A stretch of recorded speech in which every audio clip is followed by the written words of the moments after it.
जब भी आपने नासा के रॉकेट को लॉन्च होते हुए देखा होगा तो उसमें आपने इस बड़े से ऑरेंज पार्ट को तो जरूर नोटिस किया होगा जो सबसे अलग होता है। दरअसल ये कुछ और नहीं बल्कि रॉकेट का फ्यूल टैंक है जो रॉकेट के बाकी पार्ट से भी बहुत बड़ा होता है और इसके ऑरेंज होने के पीछे भी एक बड़ा कारण है। दरअसल इस रॉकेट फ्यूल को प्रोटेक्ट करने के लिए इसके ऊपर जो फोम इंसुलेटर लगाया जाता है उसका नेचुरल कलर ही ऑरेंज होता है और ये फोम इंसुलेटर अंतरिक्ष में अचानक से आने वाले टेम्परेचर के बदलाव को मैनेज करता है और इससे फ्यूल टैंक अंतरिक्ष में फटता भी नहीं है।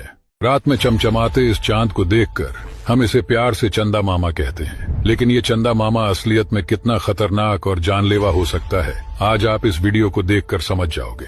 दरअसल चांद की मिट्टी इतनी खतरनाक और जानलेवा होती है कि इसे साइंटिस्ट बारूद से भी ज्यादा खतरनाक मानते हैं, क्योंकि अगर किसी इंसान के अंदर इसका एक कण भी चला जाए तो उसकी जान भी जा सकती है। 1972 में नासा के astronaut Harrison Schmidt Apollo 17 mission के दौरान इस खतरनाक मिट्टी के चपेट में आ गए थे। दरअसल जब वो चांद पर उतरे तो स्पेसक्राफ्ट में वापसी के समय उनके स्पेस सूट में चिपक कर थोड़ा बहुत मून डस्ट आ गया और थोड़े समय बाद ही ये मून डस्ट सांस के जरिए उनके अंदर चला गया था। उसके कुछ मिनट के बाद ही उनकी आंखें लाल हो गईं, उनके नाक से पानी गिरने लगे और सांस लेने में दिक्कत होने लगी।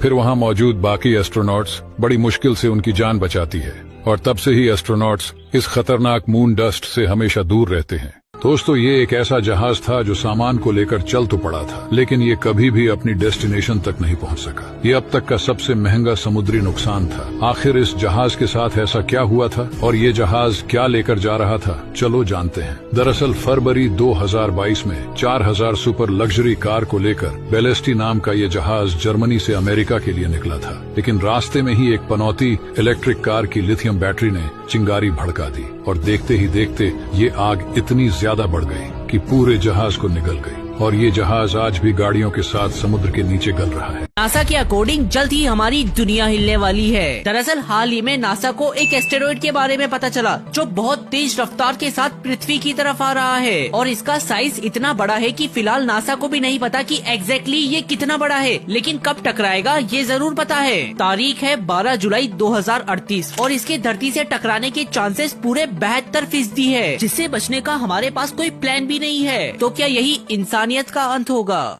क्या आप जानते हैं मालवा जहाजों को 1 किलोमीटर चलने में कितना डीजल खर्च होता है और इसमें कितने लीटर का ईंधन टैंक होता है? चलिए हम बताते हैं। आपकी जानकारी के लिए बता दें, मालवा जहाजों को एक देश से दूसरे देश जाने के लिए लगभग 4 से 6 महीने का समय लग जाता है। वहीं इतने बड़े जहाजों को चलाने में 1 लाख हॉर्स पावर का डीजल लगा होता है, जिससे एक मालवाहक जहाज एक साथ 2 लाख टन उठाकर 40 किमी प्रति घंटे की स्पीड से समुद्र में चल सकता है। वहीं इन जहाजों को चलाने में 1 किलोमीटर में 200 से 240 लीटर डीजल खपत होता है और इनके फ्यूल टैंक में एक साथ 1 करोड़ 32 लाख लीटर डीजल भरा जाता है, जिसकी कीमत लगभग 120 करोड़ रुपए के आसपास होती है। ये है दुनिया का सबसे ऊंचा ब्रिज जो बादलों को छूता है, लेकिन चीन ने जब इसे बनाना शुरू किया तो कई वेस्टर्न एक्सपर्ट ने चीन का मजाक उड़ाते हुए कहा कि इसे बनाने में 300 साल लग जाएंगे, लेकिन चीन ने इसे सिर्फ 4 सालों में बनाकर तैयार कर दिया। ये ब्रिज चीन के बेईपान नदी के ऊपर बना हुआ है, जिसकी ऊंचाई 565 मीटर है। 224 केबल्स ने पूरे ब्रिज को 1800 फीट पर लटका रखा है, जिसकी लंबाई 1340 मीटर है। और सबसे चौंकाने वाली बात तो ये है कि ये एक 4 लेन ब्रिज है जिसके बीच में एक भी पिलर नहीं है। दोस्तों ये है दुनिया का सबसे ऊंचा बेईपानजियांग ब्रिज। इसकी इंजीनियरिंग सच में अनमैचेबल है। चीन ने दुनिया को दिखा दिया कि क्यों इंफ्रास्ट्रक्चर के मामले में ये सबसे आगे है।